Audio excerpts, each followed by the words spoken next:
only did one Vincent Dutrait game. Good. Jerk. Me too.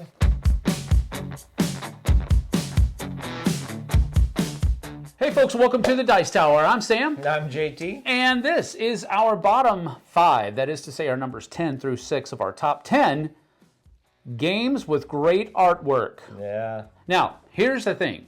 We are talking about games with great artwork. We're not necessarily talking about our top 10 artists. No. I put together a list of 10 games that, or rather, I think it was like 15 or 16 games that were games that I enjoy and they had great artwork. There's a lot of games out there that have great artwork. We may not have played them. We may not like them. Yep. There's a number of different reasons why they won't be on this list. These are games that we enjoy that also have great artwork.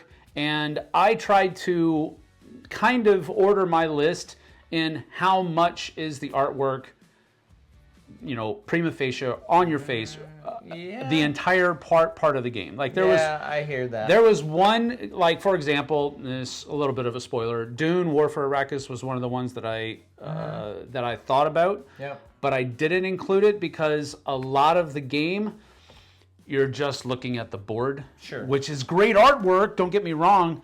But a lot of the artwork in the game is almost hidden. So a little bit of background. I started with 58 games. I did. I started with 58 games. I cut it down to 38 games. My goodness. Then I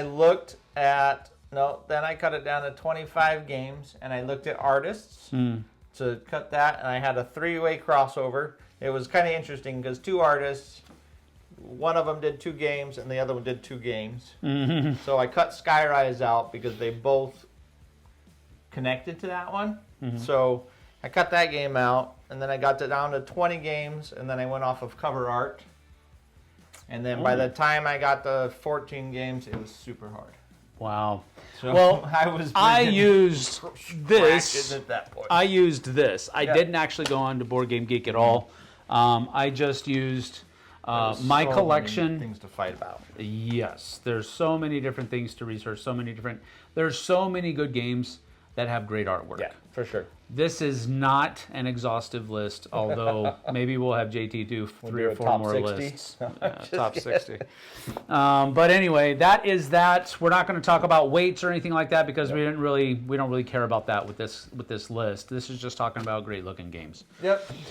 So let's get to it.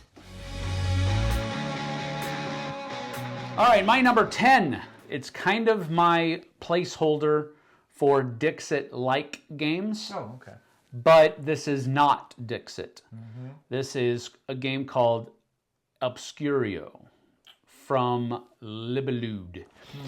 Obscurio is a great little game that is kind of like, what's that other one? The stupid Mysterium. There you go. It's kind of like Mysterium where you're trying to figure out a bunch of clues about this and that based on these really kind of like bad burrito nightmare artwork in it.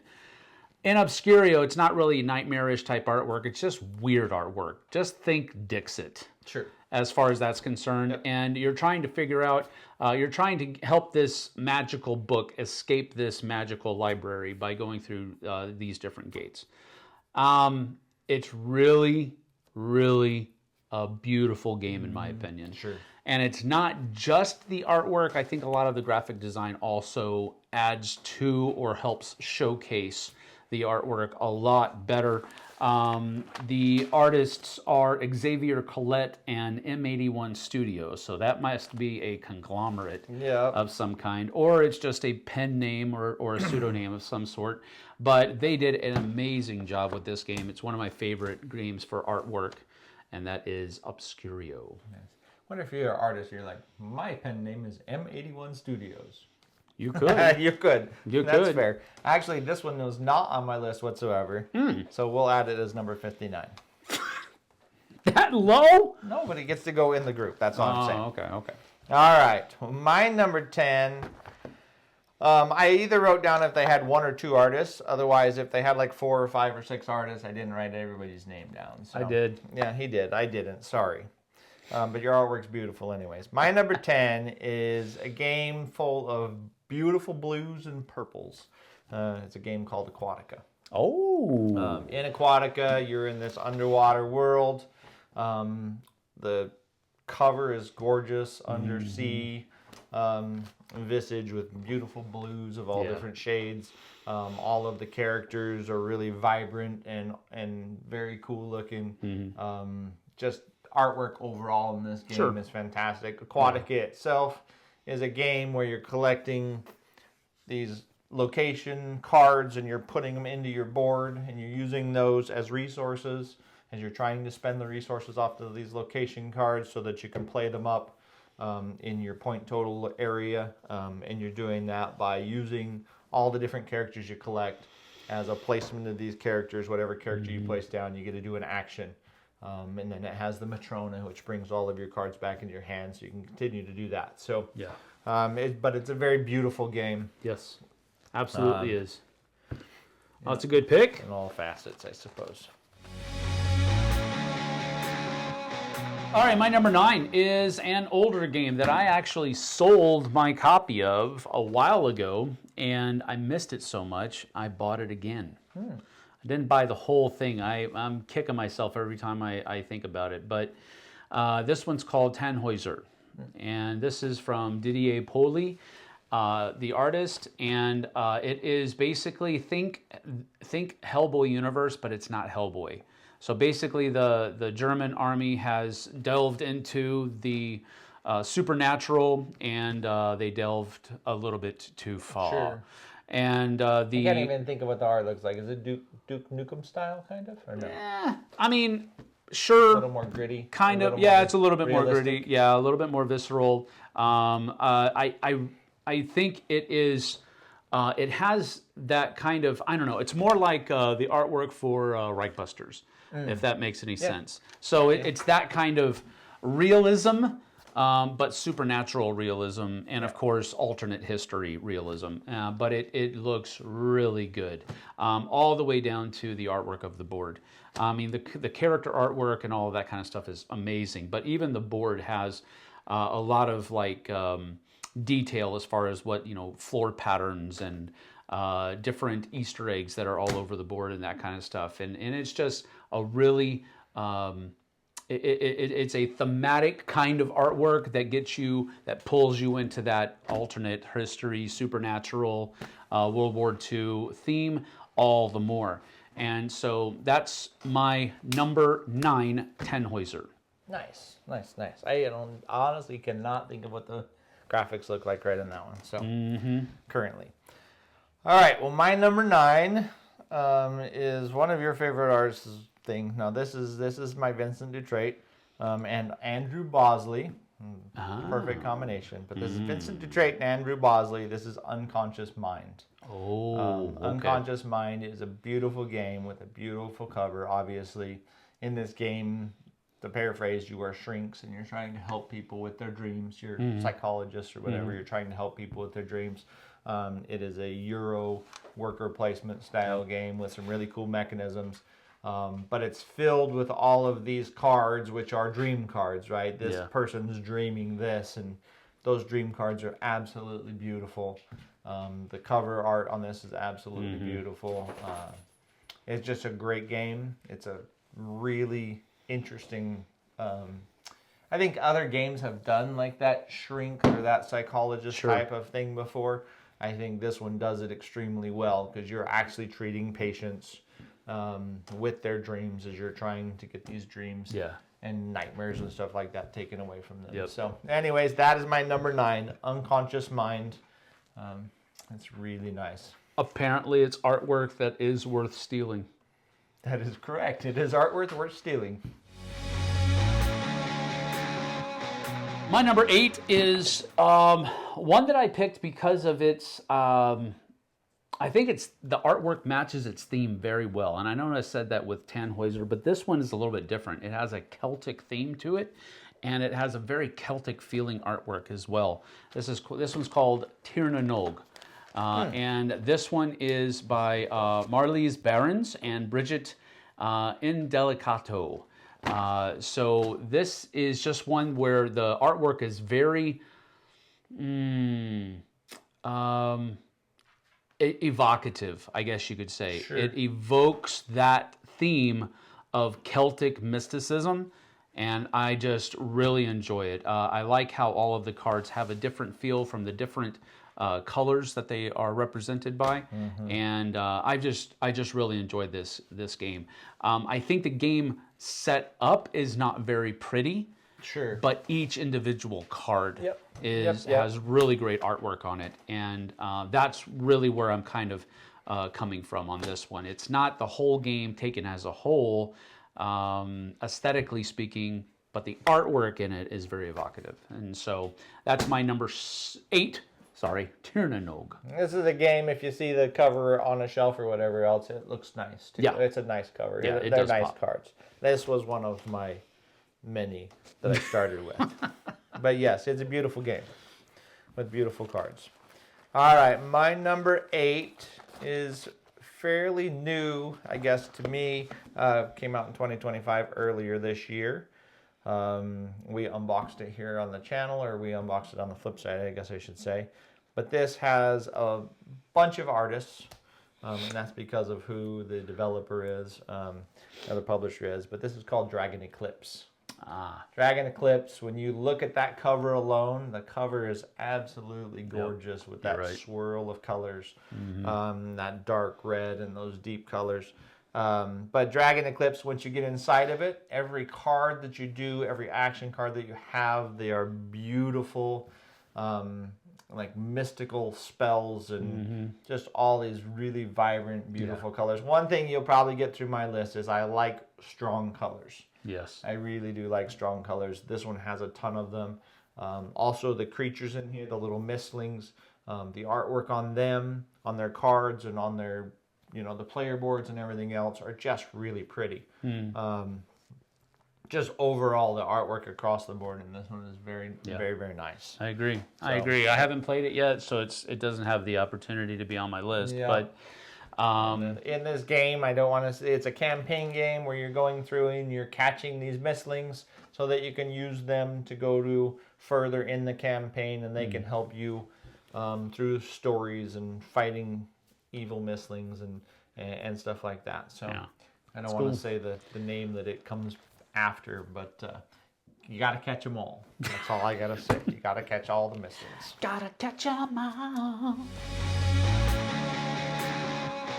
All right, my number 7 is a game that I've really enjoyed for quite some time, and I've been able to be part of its growth process until it was actually published. I was part of that process, from a distance for a few years. So I've watched it grow, and I've watched the artwork grow, and the final product was amazing in my opinion. This one's called Deliverance.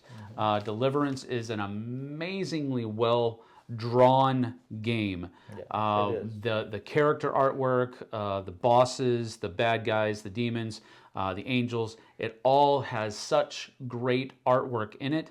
One of the things that I liked about it is that it took the different characters, which are angels, the different angels and their abilities, and they used that as inspiration for what they would look like. And I really enjoyed that. The bruiser, Michael, he looks like a bruiser. They're all typecast. No, I don't know about that. You said. No, I don't think so. They look great. They look great. The artwork on the angels is fantastic. Yeah. Actually. Really good. The board is also, it depends. Depends on how you look at the board. The cardboard mounted board has sharper artwork on it. I have the playmat, and it's not as sharp. Yeah. So it bled a little bit, which is normal for playmats. Yeah. But the board also looks really good. The tiles that are used to make up the board have very crisp artwork, and they all kind of make out this the city and or the landscape, whatever it might be that you're fighting in. And there's just a lot of cool stuff in there. I thought they did a great job. It's always been a very Beautiful game in my opinion. So that's my number 7, Deliverance. Nice. Oh, artwork, artist names: Johan Boysonet and Dan Maynard. I'm almost out of my multiple artist ones. It's Kind of crazy. Some of these games have, they just have a whole bunch of artists, and some of them don't. My number 7, in particular, that was a very Madden statement. See, some of them have lots of artists, and some of them don't. So, anyways, all right. My number 7 is, I really love this artwork, and it's for Lord of the Rings TCG. Every single one of those box covers. In fact, in my game room, I have 2 TVs there where we play all of our games, our video games and stuff like that. And I have 6 of the box covers up across the top of the TVs. Cool. Just that Lord of the Rings look anyways, but they did such a great job of illustrating the Lord of the Rings franchise, the Lord of the Rings, the feel of, the castles and the feel of Mirkwood, and all of those things are represented in those cards really, really well. The character art is gorgeous. It's everything you would think of when you think of the Lord of the Rings characters, what Aragorn looks like and what all of the characters look like. And that is, throughout the artwork on the boxes, but then all the artwork on the thousands of cards as well. Which is why they have so many artists, I'm sure. But I don't know if one person does all the boxes or not, but overall, as a TCG, it's a collectible card game where you can collect and create your decks, and you're creating your decks with different types of characters. You have to take in 3 characters, so you take in maybe Boromir and Legolas and Aragorn or whatever you want, or Boromir and Legolas and Frodo, whoever you can. That's a stacked team right there. And each of them have their strengths and weaknesses in the battle. You also have different types of decks you can create, but then you're trying to go through the scenarios laid out in front of you. So anyways, that is my number 7, the Lord of the Rings TCG. I'm a Lord of the Rings fan to the core anyways, and this is great artwork. Unbelievable. Good job. My number 6 is a little bit of a step away from the kind of artwork that I usually really enjoy. I usually don't like cartoony kind of artwork, but this one is a little bit more down that path than I usually would like to go. But this artist's work I've really been interested in for quite some time. This one's called Dice Town.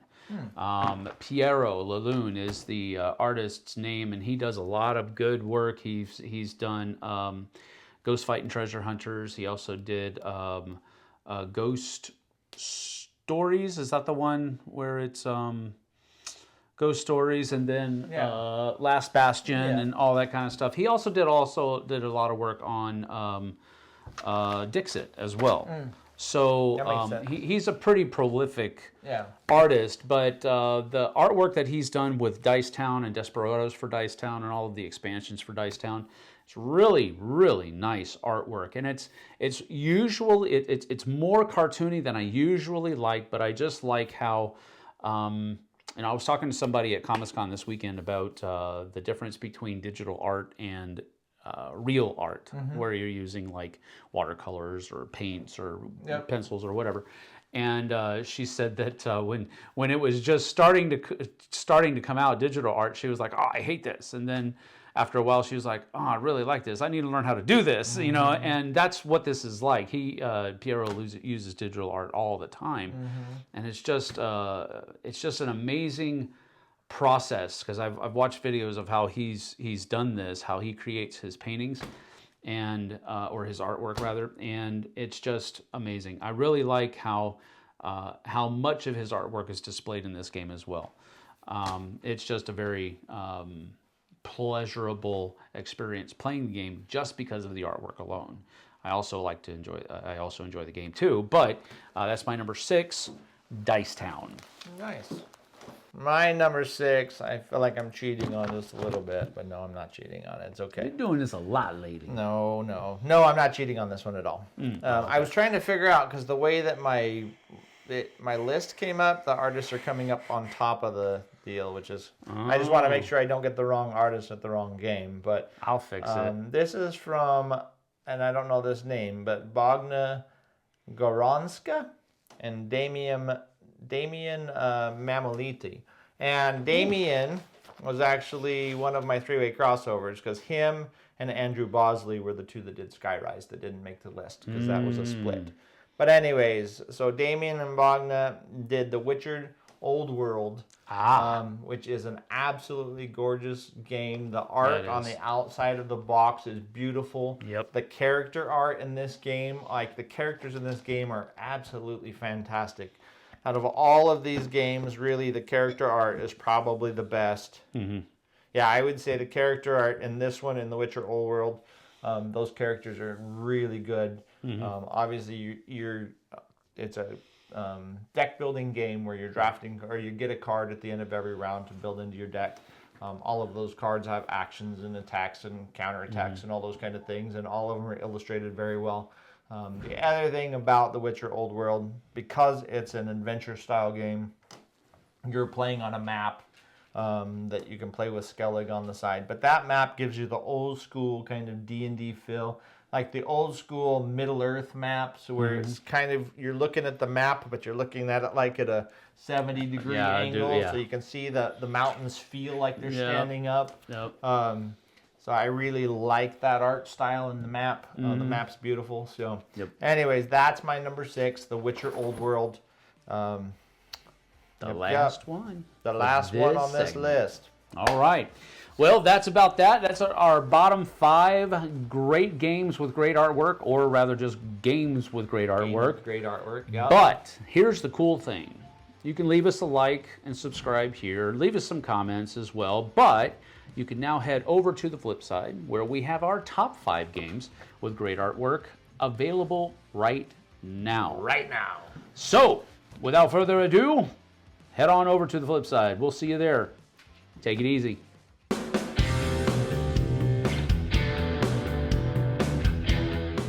Hey everybody, thanks for watching this video. If you like this review or whatever you just watched, wasn't it amazing? Check out our channel, Dice Tower. We have all kinds of things. We review games, we do top 10s, we play games live. It's all about board games, but especially the people who play them. Check out Dice Tower YouTube channel.